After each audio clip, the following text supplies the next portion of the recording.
and I'm joined with Mike, Speed and Shine.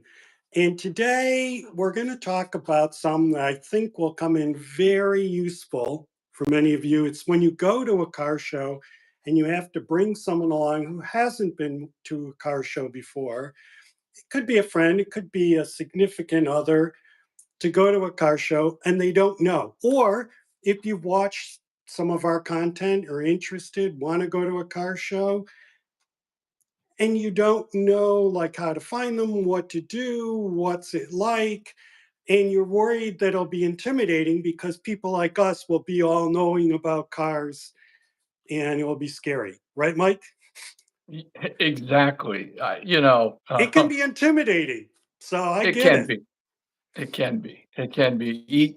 I've been most people I'm around are car people, but every once Yeah. in a while someone comes who um, doesn't know about cars, and they're pretty open to listening and asking the right questions. But then you get those people who want to fake it. Yes. So we're going to get to that. We were going to talk about ways you can fake it and fit in. Um, but the number one rule at a car show, the number one rule, what is it, Mike? At a car show, I don't know. don't touch. Oh, well, yeah, don't touch the car. I mean, that goes without saying. No, it doesn't. Sometimes you do got to tell people that, right? They don't know Right. any better. And, unless now I've had some times where I've been taking a picture of a car and they'll go, oh, here, let me open the door for you. Okay. And, oh, here, go see this. And I've had some people say, oh, come and sit in it and do that. It's like, I never ask. I wait and see if they offer, but never Right. touch the car. So that's about the only big rule is don't do that. And I Um, would say also don't badmouth the car to the owner, or the owner could be nearby, right? You don't want to yes, tell your buddy, boy, what a paint job this is, or look at those runs or something, because could have been the first time they painted the car and they probably put in their blood, sweat, and tears into it, and it means a lot to them. So, it does. And yeah, we could talk about that. I mean, it means a lot. So, right, don't be rude, be respectful, and don't touch the car. Um, yeah, so those are the big things. I think to back up a little bit, you say you're going to go to a show, what to look for. I think you should do a little research before the show. And I know, Mike, you probably do it. I do it. Before do I go to a new show, I research it a little bit. yeah. I mean, Yeah. you go to some rummage sales, and you get these books fairly inexpensive, and they're full of knowledge. We all can't be, what's his name, Steve Magnanetti, or who's on Barrett Jackson, guy with the glasses, and he is so knowledgeable about cars. I mean, he Yeah. knows horsepower, years, he knows VINs, he knows all that. I don't know that stuff. I I don't know that can't. stuff. That And that that's stuff all fine. gets lost in my head. But so find out what it is. Is it a Mopar show? Find out what a pre-war car show, a classic show, a brass era show, a hot rod show.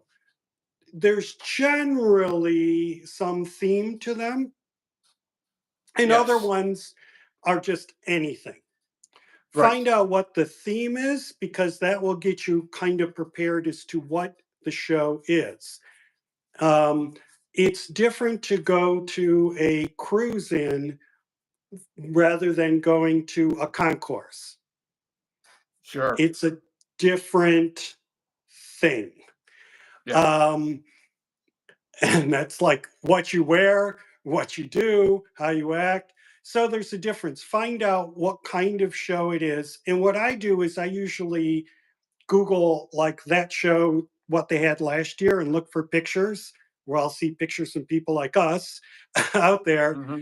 and learn about it and go, oh, okay, it's held here. This is about how big it is. These are the types of cars. And that gives you a feel for that show that you're going for and what you're going to see. And Yeah. whether it's a parking lot show or a grass show, because when it gets to be like August, it makes a difference. Parking Yeah. lot shows. Last year I went to the Lansing Oldsmobile Homecoming, and it's in a massive parking lot, and it was hot, Yep. really hot, because great show, a lot of cars. That's different from one that's out in a nice grassy field, which is going to be cooler unless it's rained and it's swampy. So that's again where that research pays off, because you can say, oh, it's August. I'm going to be in a parking lot. I'm going to bring some water with me. Yes. Yes. I Parking lot shows in the summer, when it's hot and humid here in Michigan can just be absolutely miserable. People tend to just sit on the edges under whatever tree they could find, outside the parking lot. Yeah. So you don't want to get there and not have water, not have sunscreen, or you're not Right. prepared for walking, or you're prepared for walking on concrete, but it's really grass. So again, research the show, ask questions, Google, find out what the conditions are, and that helps you get ready for the show. Because that's what I do is I prepare. I know, oh, it's a parking lot show. I bring some water with me. Right. And if it's Right. in grass, um, I was out at the Jack Frost this past weekend. It wasn't too bad, but it had been rainy. It wasn't quite swampy, but it was just like, oh, I'm going to have to be Spongy. careful. I've been in some Spongy. shows where it's just, close to muddy. Yeah. So you have to prepare. Yeah. And so knowing what type of car show it is, when we went last year to the M1, their Yeah. cars and coffee, that was JDM, right? Yes. Which stands for, I always mess that up. Japanese domestic market. Yeah. We could And do a whole so I show don't on know. just these things. Yeah, and I don't know those. So, and I didn't research it. I mean, I could have got on Google. I don't have any books on that type of a car because I don't have a lot of interest. I don't have zero interest. But Sure. the good Right. thing is when you go, if you just walk around and listen, like just listen to the guys talk, people Learn. talking to them, you can pick up Yeah. a lot of stuff.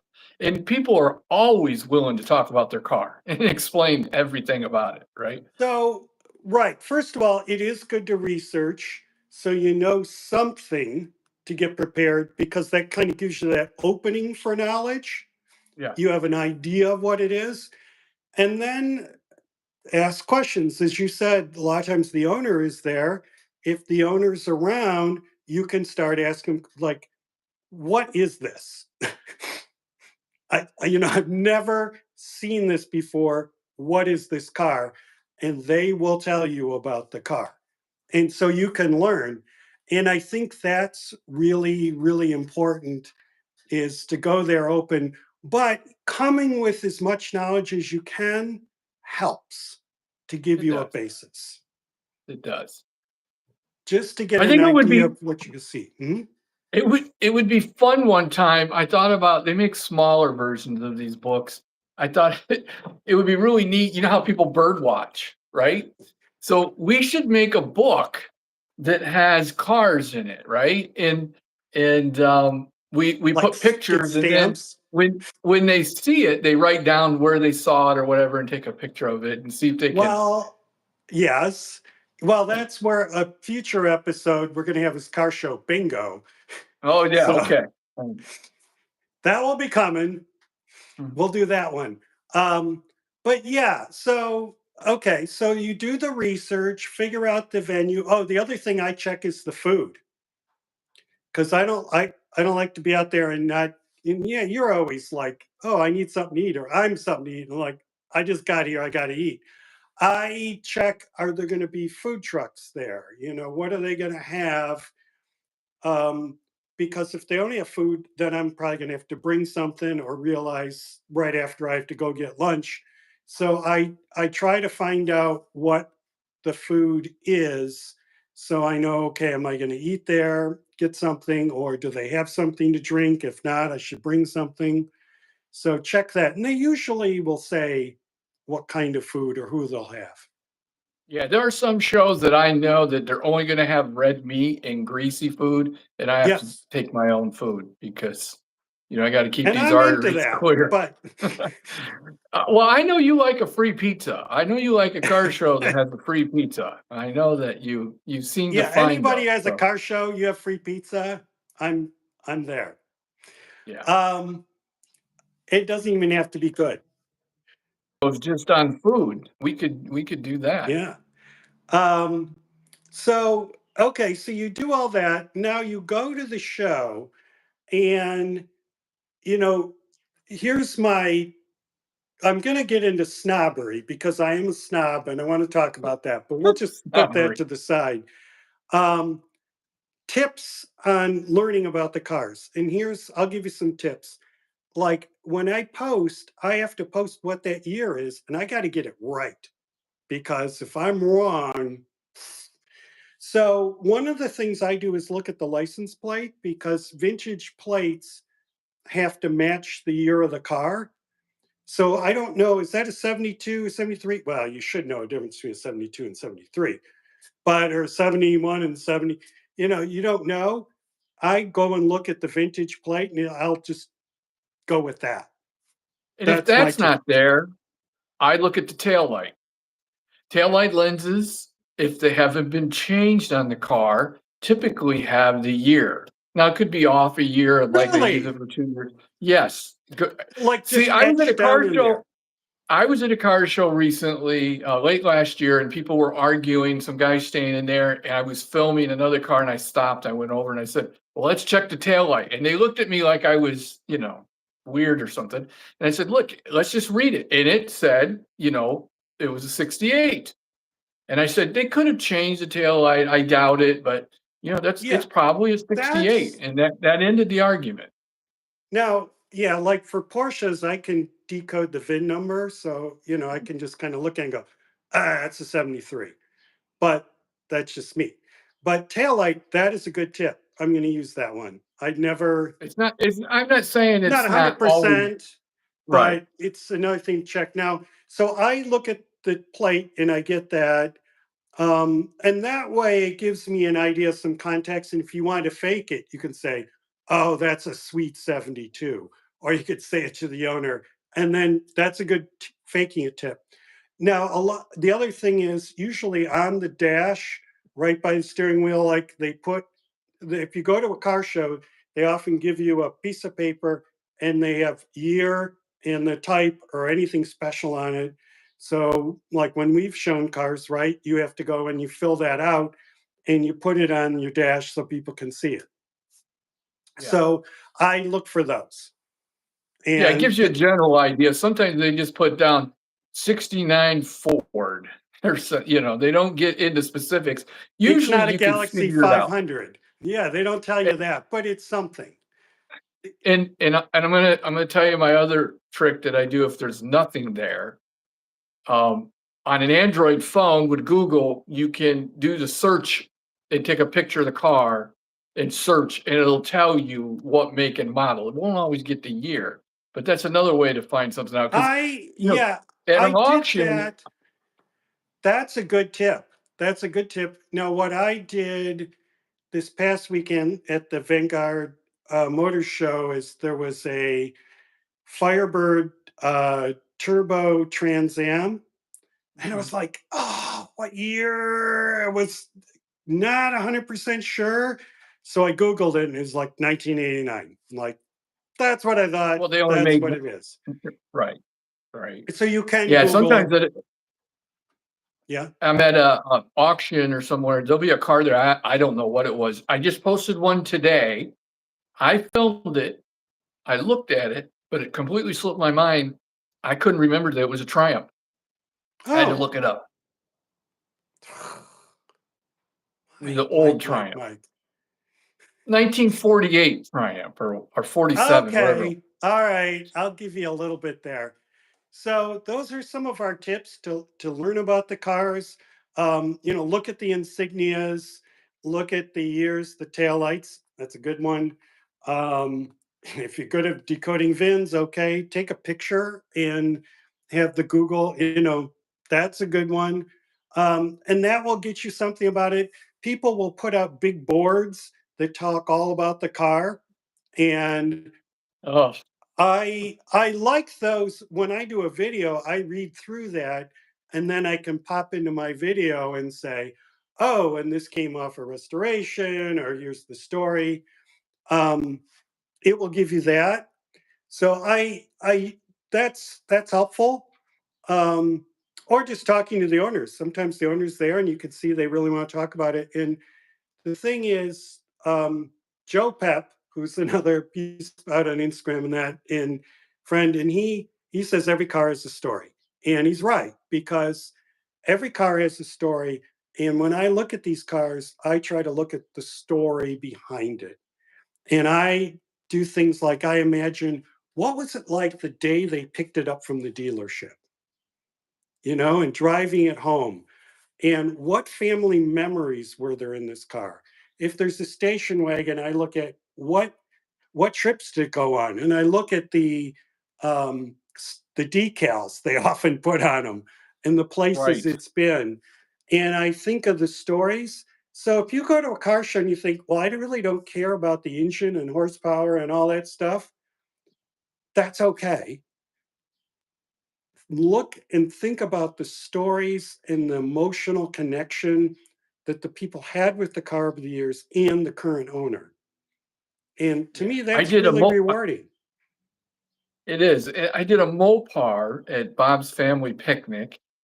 It was green. I can't remember if it was a Charger or what, but his story that he told in the video that I filmed with him, that was their family car.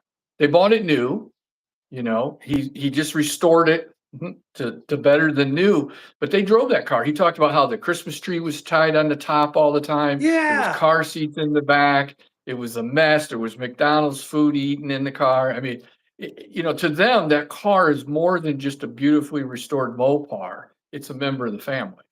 And Yes. those are the best conversations that you have with people because you learn a Or whole the lot about them. ones, it was 1968 and I saw it and I didn't have any money, but I went and I bought this Auburn. And it was really bad. And I had no money, but I bought it anyway. And everybody thought I was crazy, but I kept it and I restored it. And now it's this really expensive, fabulous, wonderful car that they've had for Mhm. years. And I've gotten stories like that on cars that they bought it at when it was just an old junky used car and they Yeah. kept it and restored it and we have it today to cherish because of their efforts. So I Yeah. like that too. Okay, yeah, I like the cars and horsepower and all that stuff, but I like the history of it more and the stories and the family I think are more important to me. It is. It's the best way. It's a good tip if you're going to a car show, you don't know much about cars, you look for those kind of, people in cars to just ask questions and talk about, and you'll come to appreciate the car show for more than just cars, right? You'll meet the people, you'll talk to them, you'll realize there's more to it than just, "My car's real clean," right? Or, "It's real shiny," or like you said, "There's a blower sticking out of the hood." There's more to that story than Now, that. about the stories, there's the flip side of it, and that is your connection with it. Because so many times, and Mike, you've probably seen it too, I post things and people are like, I had one of those. I put out on, I think, well, yeah, in all the places, a 77 Sunbird, Pontiac Sunbird. Pretty ordinary car. There were a lot of them. You don't see them now. And the Mhm. memories that I've gotten from that. My sister had one. My boyfriend had one. That was my first car. I didn't like it. It was terrible. It was slow. Best car I ever had. The stories you get. And so when I go to shows, every once in a while, I see a car that I owned or I wanted to own. And I get that personal connection. So I'm saying to you, if you've never been to a car show and someone's dragging you to a car show, get the stories, but also look for your own stories. And maybe that story is a car like that almost ran me over once. It's still a story, It is. but make that connection. And Mike, don't you see that a lot? I'm sure when you show your Maverick, people are like, The Maverick is kind of funny because if as many people that come up to me and say they owned one, their buddy owned one, there should be millions of them because that's all I ever hear. But well, I there know they were at rushed the into the time. they rusted into the ground. But Yeah. yeah, everybody has a Maverick story, it seems like. And Oh, yeah. when I I had a got him. Corvair in the 80s, everybody had a Corvair story when I Yeah, drove a Corvair. exactly. So I think that's the other thing is when you go to the show and you're not really into the engine, all that stuff, look for the cars you connect with that had a story, that you knew someone that had one, and it will bring back a lot of memories because cars are really essential to our lives and what we do. And, um, the car that someone picked you up and took you to school with, or you went on a date with, or whatever, there's a relationship with the car. And I think you'll be surprised that you'll get those memories at a car show. Yeah, and I've interviewed a number of people. I'm surprised how many in the last 5 years that I've interviewed that was their car in high school, and Hmm. in the 70s or 80s, and they still have it, and they talk about all the iterations of, race car, then they took it back to stock, and, I didn't hold on to anything that long, Yeah, right? By the time I was 21, I had 21 different cars trading, and I wish I would've held on to some of them, but, even though I love cars, none of them meant enough that I wouldn't give it up. I saw something better always. right. Yeah. So that's part of it is those stories and those connections. I think that's what I get. And even if I go to something like a brass era car show, when I say brass era, that's cars from like 1915 before. Um, all right. I don't get too many people that drove those and knew them. And I didn't drive one of those in high school, although I would have liked to because I always liked those cars. Um, but there's still, I get a sense of what life was like then. And that, you see it and you go, wow, people used to, that was their car. This is a Model T and they had to crank start it. That was their car. What did they do when it was cold? And you really get a feeling for what life was like then. Yeah, yeah. Hey, good evening, David. Yeah. Welcome, New Jersey. When I did the Paquette, and your historian there, he is so good that filmed with us. Um, the story and the way he told it really drew you in. You realized how driving these cars in Michigan in the winter, with the gear on and getting it started, and you can just imagine we take it for granted when we see a car like that because it's in the summer, right? We forget that that car was still used in the winter, and Right. they made it work. But There's a Model T at the Paquette that they always keep the side curtains on. And I love that because I post on that one a lot because it does show that. And we also have an exhibit on winter heating and the stone jet. But anyway, don't get me started on oh, and that. you guys got one on skis Yes. also.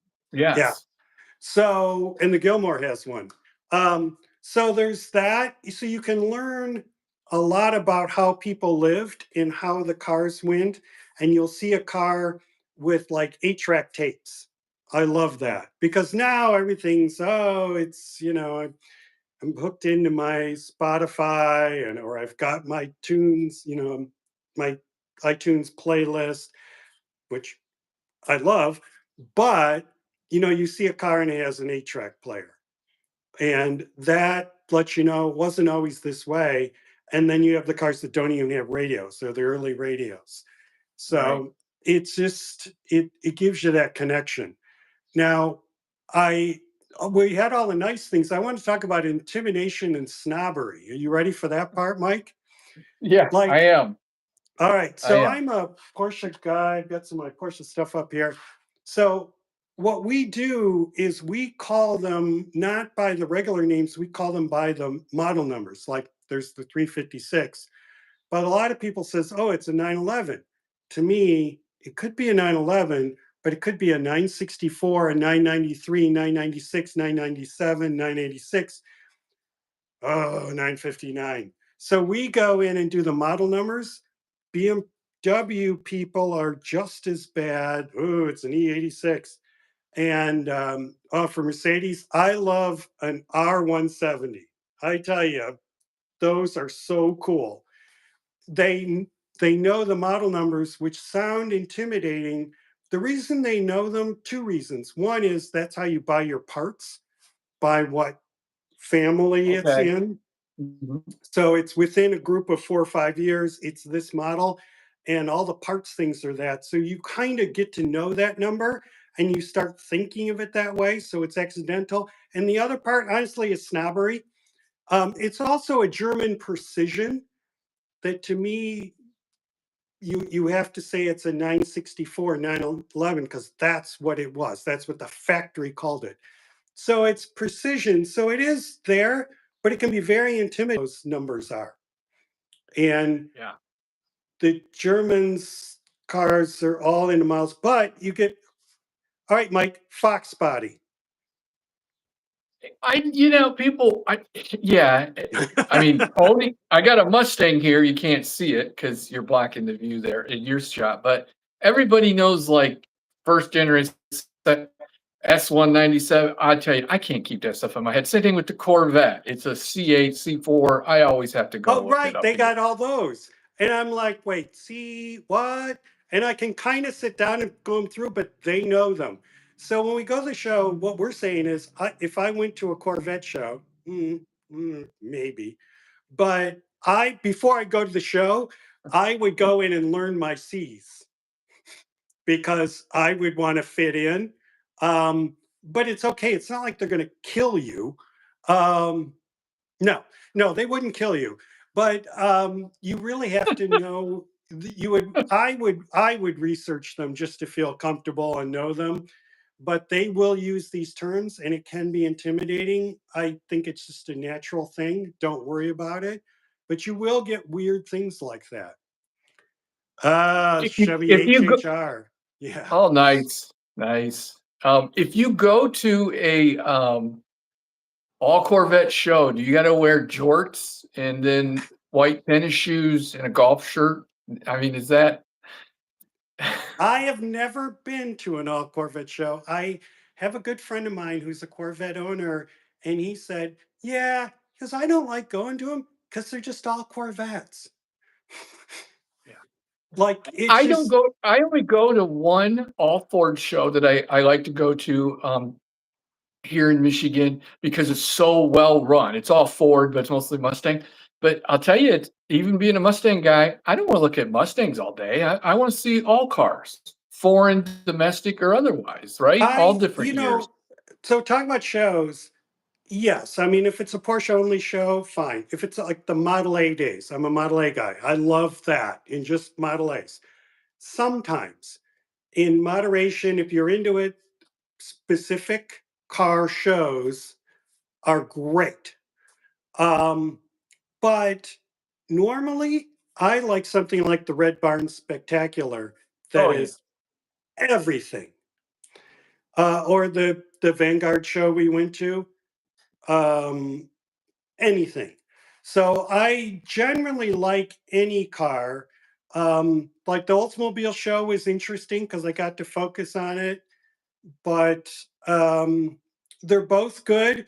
But that's something, if you're going to go to a show, you have to kind of be prepared. If you really don't like hand crank brass era cars, find another show because that's all they're going to have. Yeah. Well, and we've been to the Packard a couple times. Our Yeah. friend Hmm. Peter has a beautiful Yeah. Packard we rode in. I don't know if it was all Packards. I could spend a whole day there. Really? Okay, I love Packards, but um, yeah. See, that's the thing. I I would, but like once a year, I'll see the Oldsmobiles, Model 8As. I'll go for that. You might have an interest and you'll go to them, but in general, I like varied shows. Variety. Yeah. Variety. Variety's I yeah. do. And I love seeing something like this past weekend, I saw a 62, I think it was. I don't know. You have to look at my post, Motor City Car Culture, Chevy 2. Mm, And it's like, I love that car because it was so plain, so dull that it was beautiful. yeah. And it's so special because you don't see those too often. So I like a show where I'll see just cars. Yeah, I don't I mean, sure, I like muscle cars, I like to see cars with Yeah. blowers sticking out of them and all the horsepower, but, again, if the whole show was like that, it could get kinda boring. You just need Yeah. that See, I variety. wouldn't like an all muscle car show. I'd go to one. You could convince me, but I wouldn't like it as much. And you're right about those bone stock, simple cars. I don't wanna say simple in a bad way, I'm The saying it in a good way. memories. I remember I saw a Dart, and I think I might have saw it at the Gilmore at the Red Barns, and it was a four-door, but still, it looked like the day it rolled out of the factory, simple, clean, and you know that at one time, that was someone's prize. They bought that car and were so excited about it, and people were walking by not paying attention to it, and it was No, just it was sad. It really it was had a sad soul. because The Pontiac Transportation Museum has a lot of these Pontiacs, like I mentioned, that Sunbird, and they have some Grand Prix. Some of them are, these great Firebirds, Trans Ams, but others are just regular cars. And I love the stories of these station wagons. It's so good to see regular cars. So I like a car show that just has it, and they loved it from day one.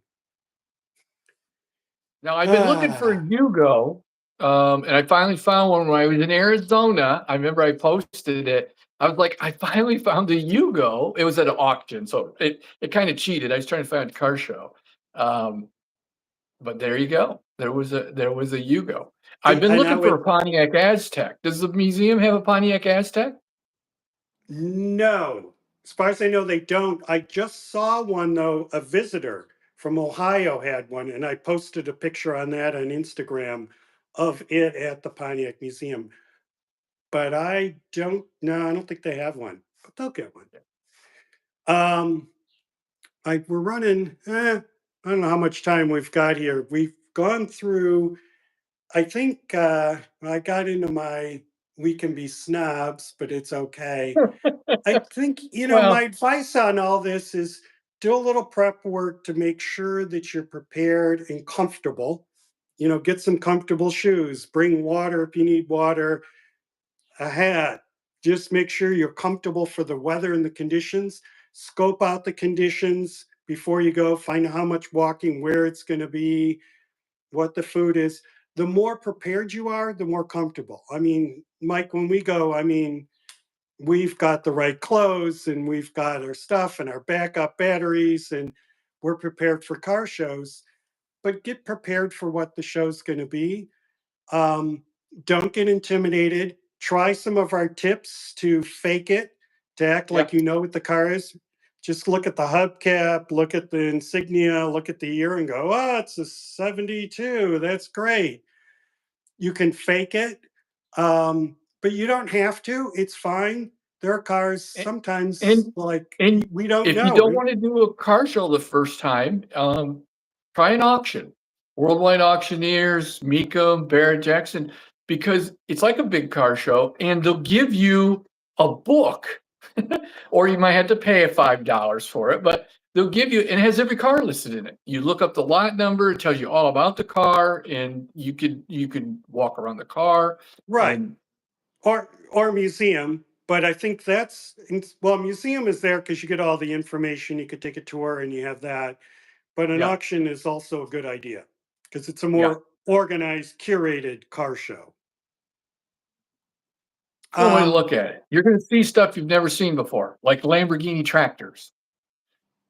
yes. Wow. So it's really a whatever you do, get prepared so you're comfortable, you have a good time, relax, don't worry about it. See what you like. If you just like I remember dragging my daughter to a car show, and our game was, what's going to be your favorite car at the end? And Mike, we play that game too. What car do you want to drive home? And she picked out a purple one because she liked it. And I said, perfect. I didn't like it, but I liked it because she liked it, and that was the Yeah, car. And I was like, okay, that's cool because it has this. And I was like, oh wait, I'm just being boring dad here. Yes, it's a great color. I love that car too.